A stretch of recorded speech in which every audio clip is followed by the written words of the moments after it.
Obrigado, Júlia. Obrigado, Silviano, Parar a partilha. pela apresentação. Excelente apresentação. Gostei bastante. Se calhar agora abrimos o período de discussão, perguntas que queiram, alguém que pretenda fazer alguma questão.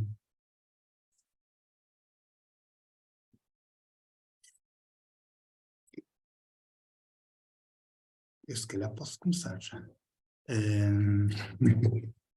Quantos parceiros é que vocês tinham no projeto, já agora? E de que países no projeto? Quantos, exatamente? A nossa Países. coordenadora do projeto. Alguma dificuldade, pode haver alguma dificuldade com diferentes culturas e isso é Sim, interessante. yeah. A parte interessante é, por exemplo, porque já queres falar? Não, continua. Já terminou o curso 1 e, por exemplo, o curso 1 e tem havido inscrições, é a parte de Itália que está a tratar das inscrições e do pedido, portanto, enviar escolas para todos os países. Só podem participar estudantes dos países das instituições, portanto, são 6 instituições, mas em 5 países, porque Itália está a participar com a Universidade de Bolonha e com o Politécnico de Milão. Pronto, e até agora no curso 1 a aderência tem sido mais da parte dos portugueses e dos italianos. Mas pronto, há da Polónia, há da Grécia, da Alemanha, muito poucos também, pronto.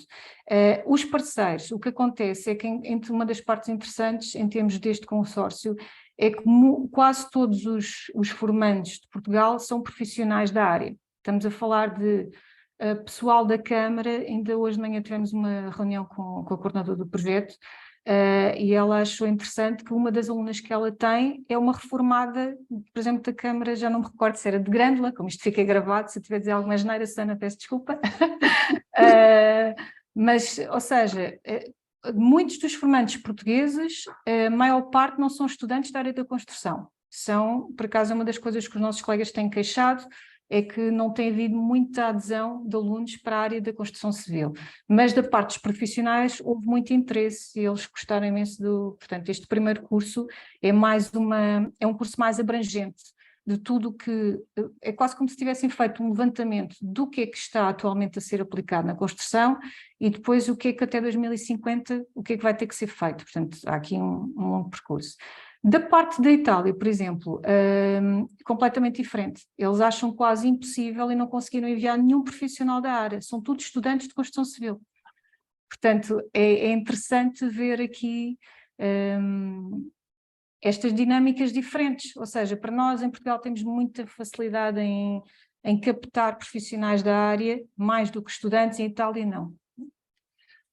Para complementar, portanto, são 6 instituições europeias, que é o Politécnico de Setúbal, em Portugal, Universidade de Atenas, na Grécia, Universidade de Bolonha, o Instituto Politécnico de Milão, as duas de Itália, Universidade da Ciência e da Vida de Varsóvia, Polónia, e a Universidade de Bochum, na Alemanha. Portanto, e vêm alunos, e podem-se inscrever alunos de todos estes países. Por isso o formato híbrido, para aqueles que são cá, isto é, podem ter aulas presenciais, os que são cá com o docente, isso é que estão a combinar, os de fora serão à distância, mas é um tempo síncrono, depois têm todas aulas assíncronas. Portanto, quando é o caso de outro colega de outro país, que é uma parte da legislação daquele curso, portanto, é tudo, para os nossos alunos, é tudo online. É tudo síncrono, e assíncrono, quando é preciso. Ou seja, aqui a maior parte não tem que ser, portanto, os alunos têm que ser dos países, não têm que ser alunos da instituição. Não sei se isso ficou claro, não é? No nosso caso, então, há muito poucos alunos aqui da construção civil, é quase tudo profissionais aqui da região, pronto, assim como da Alemanha, eu acho que os alunos que estão a vir de lá nem sequer são da Universidade de Bochum. A Alemanha é enorme, não é? Acabemos de lá não sei quantas vezes lá dentro, mas estranhamente é o que tem menos alunos, é dos que têm menos alunos. Mas, por exemplo, algumas atividades que fazem, quem deu o curso 1, eles, por exemplo, faziam uma atividade presencial, os alunos têm que gravar e depois têm que partilhar muitas vezes de forma assíncrona ou síncrona, com o resto dos colegas e depois fazer um trabalho sobre, por exemplo, aquela entrevista ou aquele trabalho de campo que eles foram fazer. Claro que o trabalho de campo só é possível ser feito para quem está presencialmente no país de origem, quando está a ser dado o curso. Portanto, este tipo de cursos tem imensas variantes, por isso é que não é nada fácil e era impossível aplicar uma forma tradicional de lecionar. Impossível mesmo. Também era o objetivo de não ser tradicional. O curso, digamos assim, puxar pela criatividade dos formandos para encontrar soluções para 2050. Portanto, o desafio, o Challenge-Based Learning que eles vão encontrar em alguns cursos e em algumas fases dos cursos, é mesmo tentar extrapolar, encontrar soluções inovadoras que farão parte, eventualmente, do futuro. Ou seja, temos que preparar hoje o futuro da amanhã, não é? Senão, como disse a nossa frase. Posso, André? Podes, força. Então, boa tarde a todos mais uma vez. Obrigada pela apresentação, é muito interessante, sem dúvida, o vosso projeto. Eu estou aqui só curiosa relativamente aqui a algumas questões relacionadas com as metodologias ativas, não é? Porque disseram que é online, não é? Praticamente é todo online. Tem que ser. Ok, e Tem como que é que a parte por exemplo, do Project Based Learning, como é que conseguem dinamizar isso? Ou já passaram por isso, ou ainda, se calhar ainda nos próximos cursos, não é? Porque eu entendi só um curso foi dado, não é? A estrutura pedagógica já foi desenvolvida para os 8 cursos. Todos os líderes já têm tudo planeado, está tudo preparado. Depois, se as coisas vão funcionar como a gente pensa, não é? Por isso é que é bom. Tanto a base feita e escrita, é muito mais fácil nós depois arranjarmos o plano B, ou como diz a coordenadora, ou C, ou D, todas as letras do alfabeto, que ela deu o exemplo em 2 de manhã, estávamos a falar sobre como é que correu. Ela dizia, houve, por exemplo, uma entrevista que eu tinha combinado com a pessoa e a pessoa simplesmente faltou, e ela teve que arranjar outra solução de recurso. Pronto, mas quem pensou nisso não fomos nós aqui não viemos apresentar, isso há de ser mais tarde, não é? Provavelmente no final do curso que terão que sair trabalhos sobre como é que isto correu. Nós aqui só viemos apresentar como é que foi planeado, de forma a colocar os líderes dos cursos a refletir que atividades é que vão implementar, que tem que ser online, que tem que ter atenção, que tem alunos presenciais, mesmo que sejam menos, não é? Porque obviamente nos outros países são mais os alunos que estão a assistir online do que aqueles que estão presencialmente. E que são atividades síncronas e assíncronas. O objetivo a atingir é que tem que estar muito claro no início. Por isso é que no início houve aquela coisa que criam muita coisa, muitos objetivos, e depois lá está, começando a pensar como é que se implementa na prática, se calhar não é assim tão fácil, deixa lá reduzir, mais vale fazer pouco e bem do que querer fazer muito e mal, não é? Relativamente ao Project Based Learning, foi indicado que eles fossem capazes de definir o projeto que pretendem, pedir aos alunos para definir metas curtas, ou curtas metas, ou metas curtas, para eles fazerem o acompanhamento a essas metas, e que esse desenvolvimento era parcialmente feito no tempo assíncrono pelos alunos, em reuniões entre eles, em que deixavam a base, o docente deveria e iria dar continuidade ou feedback na aula online. Uhum. Portanto, é um acompanhamento muito apertado. Não é lançar o projeto e quando tiver acabado digam qualquer coisa. Não. Uhum. Estes alunos, pelo que entendi, também, quando falam em alunos, não são meros alunos, são profissionais é uma mescla. É uma mescla. No caso de Portugal, a maior formadas, parte... não é? Formadas, não é? Portanto, podem ser engenheiros já no ativo. Arquitetos, exatamente. sim, como nós dissemos, exato. Técnicos camarários. Além relativamente aos problemas que poderão surgir em termos de geracionais, digamos, ainda temos a questão cultural e muitas outras questões, não é? Sim, tudo à volta. Porque assim, muitos desses profissionais tiveram formação base. A questão é que provavelmente essa formação base está completamente desatualizada, quer dizer, não está para hoje, mas para o que se pretende que os edifícios sejam, nunca foi pensado edifícios em termos de saúde, não é? Pronto, há muita de sustentabilidade e da água que se gasta no edifício, já há preocupação com a questão das luzes e de se trocar para luzes económicas, mas há uma série de fatores que são urgentes, não é? E que, não sei, mas existe mesmo este pacto europeu e que saiu juridicamente, ou seja, as instituições de ensino têm que se adaptar ao que vão ter que ensinar, não é o que é aplicado hoje, é o que vai ser aplicado amanhã. Olha, isto não pretende substituir nada, isto é um complemento. Portanto, muitos deles, como diz e bem, são formados, outros são camarários, têm experiência, estão a par, portanto, eles vão ter legislação, ou tiveram legislação, aquilo que é pretendido em termos da Europa. Portanto, estas diretivas todas são analisadas e ver o que é que se pode fazer em termos dos materiais, quais são os materiais que podem ser facilmente recicláveis. Portanto, analisar aqui a circularidade dos materiais, como já se referiu, e alguns deles, em algumas situações, são puxados a criar, procurar inovar, como é que seria melhor, como é que seria diferente, em que às vezes pode-se mesmo cair numa situação de investigação. Pois é, procurar novas soluções, de coisas que não existem, ou seja, que eles sabem que em 2050 vai ser necessário, mas que hoje em dia não há.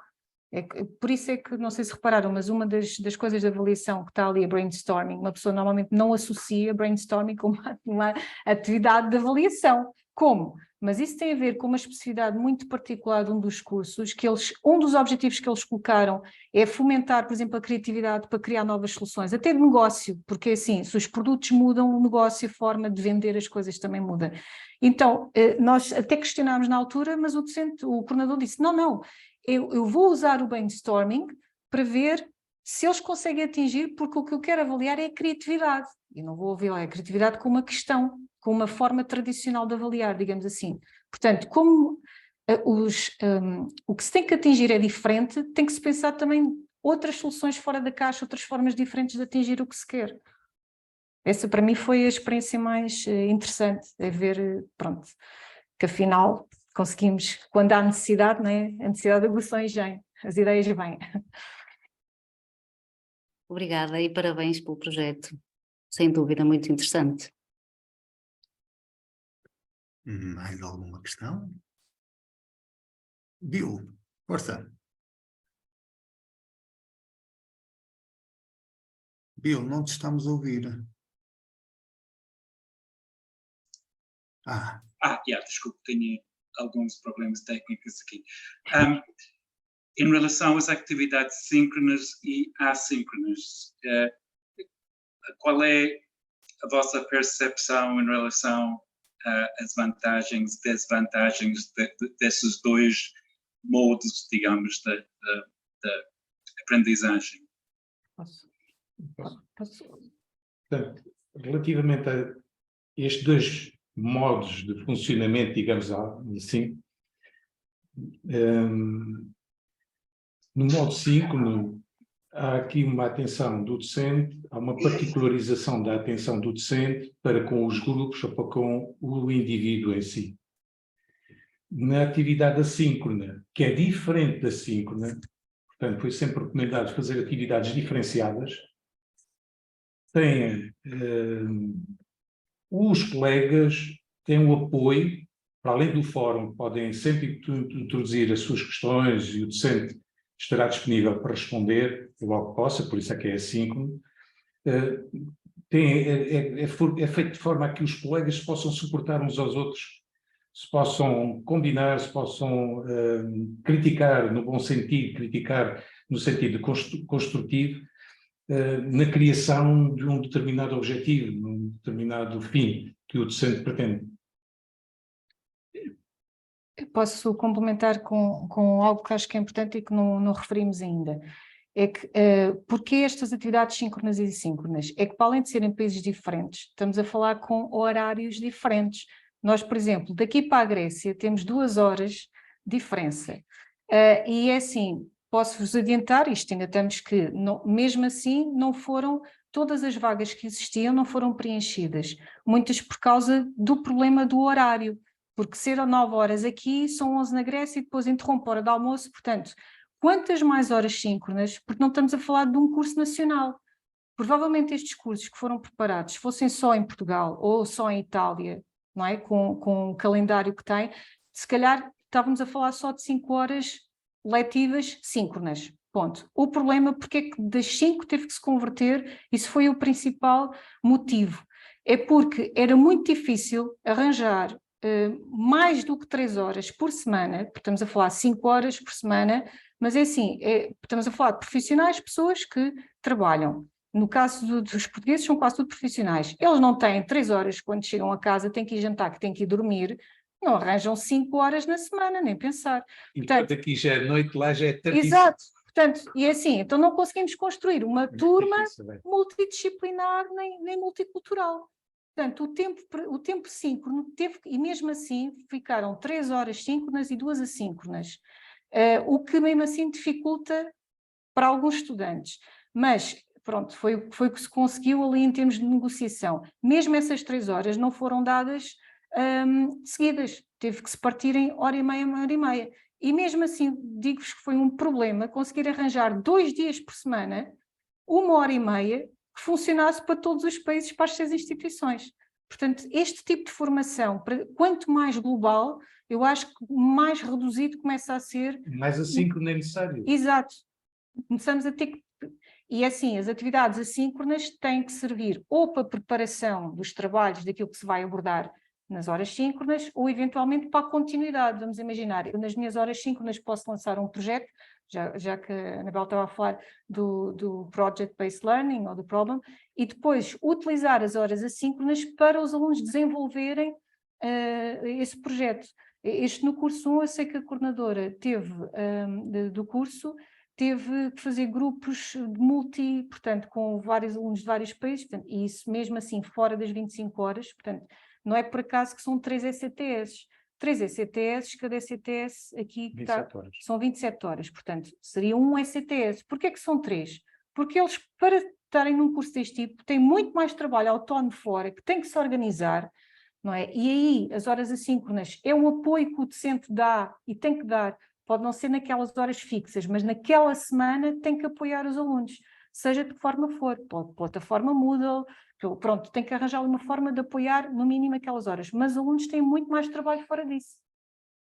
Pronto, portanto, a maior justificação é essa, é a diferença horária que existe e sendo muitos deles profissionais, não têm as 24 horas disponíveis, tem ali um período muito curto que se consegue juntar toda a gente.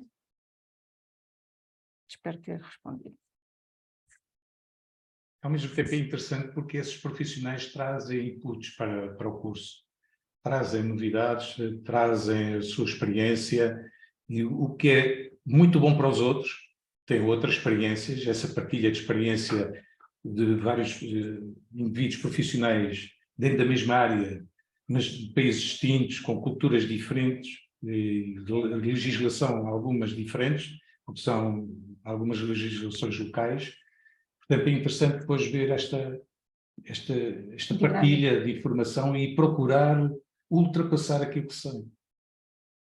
Sim, portanto, este primeiro curso foi lecionado não só por docentes de Portugal, mas também um de Itália e um da Polónia. E é engraçado porque eles estão a dar aulas, portanto, estão a lecionar a vários alunos e, portanto, têm respostas diferentes, têm dinâmicas diferentes, e eles próprios aprendem, é quase o learning through teaching, não é? Que é uma técnica que é, eles próprios vão evoluindo e se calhar vão pensando, se eu voltar a repetir este curso, não tinha pensado, por exemplo, num aspecto específico, que, por exemplo, aqui em Portugal até me passa ao lado, mas se calhar na Polónia é uma coisa interessante. Só para terem uma ideia de uma coisa que não foi de agora, mas que o coordenador do projeto falou. As necessidades, por exemplo, dos edifícios em Portugal são completamente diferentes da Alemanha, por causa do nosso tempo, não é?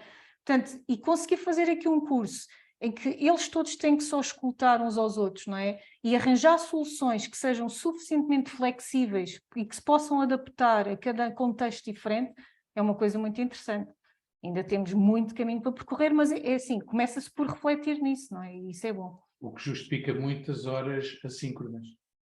Por acaso era uma das questões que eu tinha aqui a perguntar, era mesmo essa, como é que os regulamentos diferentes de diferentes países, como é que conseguirem interagir os formandos e mesmo os próprios docentes, porque nós temos regulamentos diferentes em Portugal do que é na Alemanha, o que é na Polónia, e o que é na Itália e na Grécia, não é? E como é que eles conseguirem interagir, porque isso deve ser muito interessante, para o docente deve ser desafiante e até complexo, não é? Mas para os alunos, eles não percebem. Nós tivemos o caso de um projeto em 2004 com alunos do Colorado e tínhamos esse problema dos horários, foi muito complexo, mas eles têm uma sensibilidade diferente que nós temos, não é? Que tinham os nossos alunos, e por acaso tinha alguma curiosidade para ver o que é que os docentes, tanto do lado dos alunos como dos docentes. Eu sei, se não estou em erro, eles em Itália estão, para variar, nós estamos um bocado mais atrasados, para não dizerem quase tudo, mas eu sei que a nossa lei vai mudar em breve, portanto isto é uma preparação, mas em Itália, porquê? Tem que mudar para as metas, não é? Em 2030, nós já vamos em 2023, parece que ainda falta muito, mas já devíamos ter a lei adaptada às necessidades que já se sabe que vão ser, e ainda não está. Portanto, o que foi feito, por exemplo, no curso 1 foi mostrar o que está e o que vai ter que ser. E o que vai ter que ser é comum para todos os países europeus, independentemente se tem mais frio ou mais calor. Pronto. E também não sei. Muito honestamente, da parte legislativa dos edifícios, são zero à esquerda. Eu acho que vai ser por fases. Eu acho que... Um zoom vai ser por fases. Não sei se é verdade. Acho que sim, mas é bom que seja Sim, por mas fases. tem que haver uma convergência qualquer, não há dúvida que tem que haver. Tanto é que se fala nas paredes ativas, nos vidros ativos, produção de energia, nos telhados ativos, portanto a Alemanha já atingiu o objetivo que queria, ampliou, portanto, aumentou a área que pretendia atingir, já duplicou. Portanto, isso provavelmente é uma métrica, conforme estava a dizer a minha colega, que rapidamente é capaz de expandir para toda a Europa. Não é? E nós, em termos de energia, tendo o sol que nós temos, é uma parvoíce estar a estragá-lo, a desperdiçar horas de energia. Isso é outra área.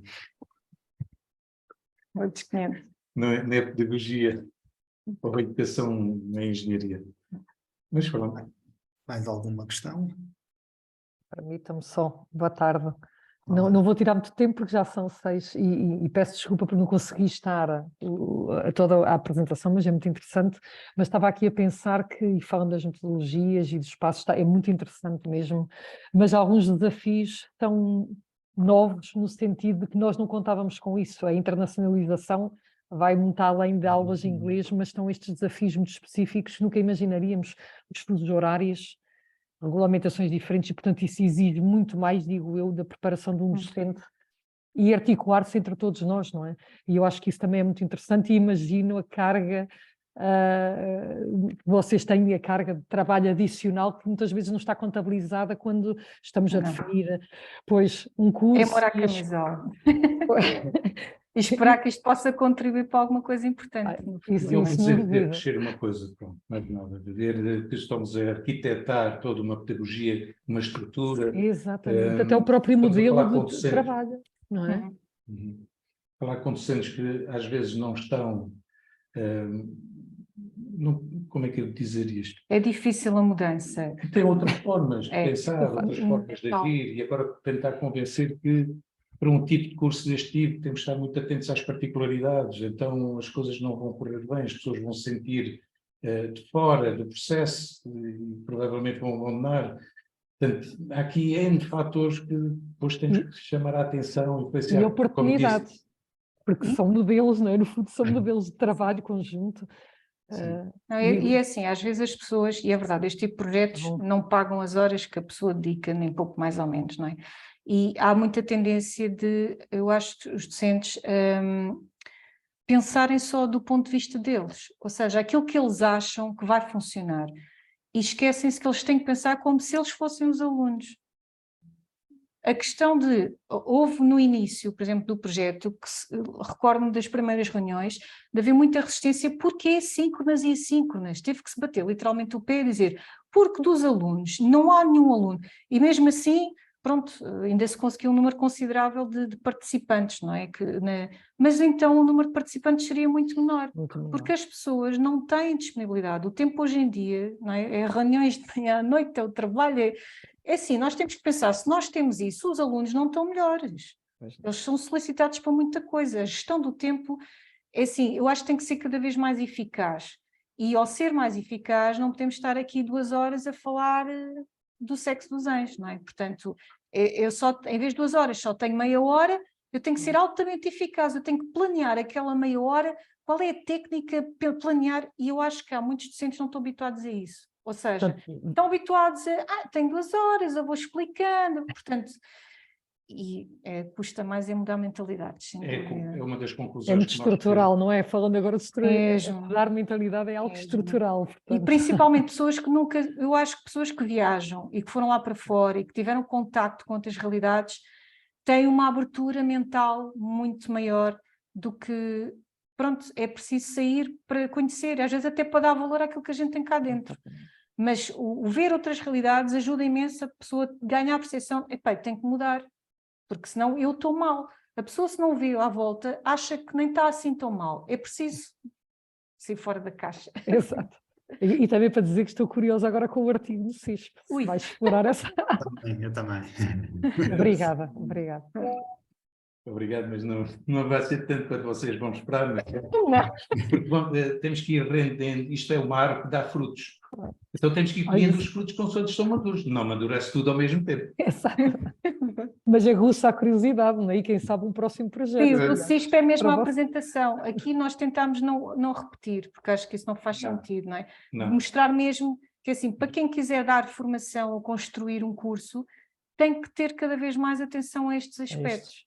Que vão além da parte técnica. Porque é assim, mesmo a nossa lei, estávamos a falar aqui da lei dos edifícios, mas a nossa lei interna, em termos de instituições, nós notamos isso aqui no Politécnico de Setúbal, mas se calhar isto é uma realidade para as universidades todas, tem uma regulamentação muito rígida. Uma pessoa quer pôr um curso assim um bocadinho mais fora da caixa, já é um bicho de 7 cabeças, agora como é que eu vou avaliar e como é que... Portanto, a própria legislação não ajuda a flexibilizar os cursos. E isso é uma coisa que ainda trava mais. É uma coisa para o SPE. Pronto. Bater o pé. Desculpa. É que assim, já custa, as pessoas já fazem a resistência passiva, é mesmo assim, porque pelo menos nós ouvimos aqui, temos agora legislativas, temos que mudar, isso é o que dizem a hierarquia de topo, não é? Mas depois não temos leis que sustentem isso, os próprios estatutos das universidades às vezes não prevêem isso. São poucos os docentes que tentam mudar alguma coisa e quando tentam é um trabalho que não é compensado. É monstruoso. É monstruoso. Uma pessoa pensa, eu ganho o mesmo que o meu colega, tenho 3, 4 vezes mais o trabalho. Se não for pela coisa de ver os meus alunos, a cara deles e a agradecer no final, realmente, mesmo que chumbem, nunca tinham aprendido tanto, pronto. Isso é o que eu trago. Não é... E se calhar, digo às vezes ao Silvino, estamos a ser parvos, estamos a ganhar o mesmo que os outros e tem muito mais trabalho. Mas é mesmo... Ao mesmo tempo torna-se interessante e é uma das conclusões que nós chegamos aí, que é a recirculação do ensino. Isso é um conceito novo. Acho que vale a pena refletir. Acho que sim. Tens razão, mas nós nem em Portugal, como vocês estavam a dizer, nem a investigação, a educação é valorizada, por isso nós temos primeiro tentar valorizar a educação e que nos reconheçam o trabalho que tem sido feito, e nós temos pessoas aqui. Depois temos aqui outro problema, eu penso que isto é comum ao nosso país por inteiro, é o buraco geracional que existe. Eu, por exemplo, dou aquelas há 20 anos e não foi contratado mais ninguém para a carreira. Há assim um buraco que vai quase toda a gente entrar em reforma ao mesmo tempo. Não há uma passagem, não é? Vai ser, os meus colegas que já estão quase a entrar na reforma, quer dizer, nem pensavam falar disto, não é? Para eles isto já é um trabalho desmesurado, já devem estar descansadinhos. Ainda estar a apresentar coisas que dão ainda mais trabalho para preparar, quer dizer, há uma resistência passiva assim gigante. Também ia-vos perguntar isso. É pena. Isto é interno. no IES, no Politécnico, se também houve alguma resistência, isto é, serem diferentes países pode haver essa cultura, não é? Mas dentro do Politécnico, não é? Dos vossos colegas também se houve resistência ou não? Também. Claro que sim. Quanto aos reformados, é pena às vezes colegas com grande potencial que se vão embora e não há uma transmissão. Os mais novos não aproveitam essas aprendizagens que eles fizeram, que experienciaram, que viveram e que podia ser passado por outros. É pena. Pois. É como se a nova geração tivesse que passar pela estaca zero outra Tem vez. que aprender outra vez tudo, reinventar a roda, não é? Pronto. Portanto, isto é só coisas a ajudar, coisas boas. Mas há assim uns quantos malucos resistentes que, pronto. Os campeões, como se diz muitas vezes, não é? Conseguem superar isso. Campeões, exato. Super-heróis. Não fazem assim, o novo docente está associado a um tutor, um professor tutor. E esse professor tutor é que vai conduzindo a metodologia, a parte técnico-científica, a parte pedagógica, e vai introduzindo a sua forma de trabalhar e, enfim. Depois, claro, isso torna mais fácil do que entrar assim de repente. Tenta fazer o melhor que sabe e pode, não é? Como sabe. Mas pronto, começa a deixar caseiro. Falta muito apoio, acho que sim. Mas pronto, por isso eu acho que isto é tarefa sozinho, é impossível. Este tipo de projetos, já tem que se acreditar no projeto, não é? E depois, a equipa, no outro dia estava a ver uma publicação que achei muito interessante, que é uma equipa não é um conjunto de pessoas que se juntam para trabalhar.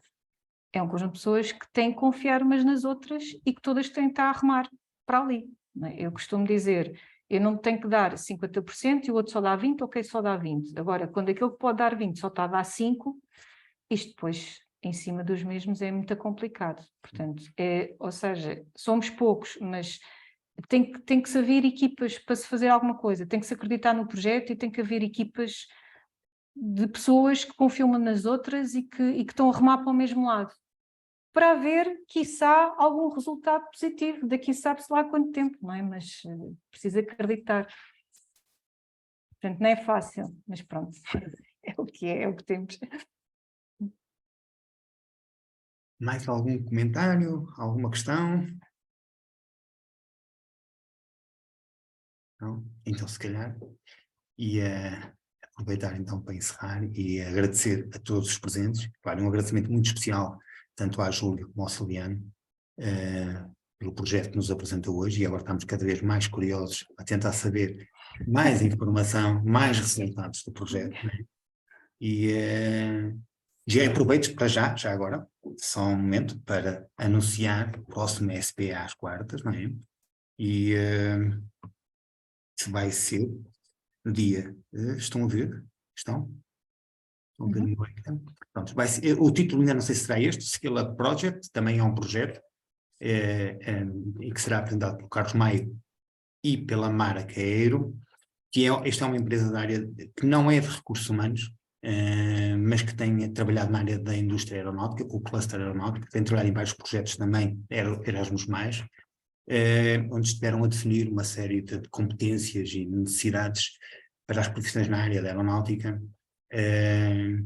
para o próximo 20, 30 anos, e trabalham diretamente com empresas e com universidades, por isso será no dia 7 de julho, não é? Primeira quarta-feira, às 17 horas.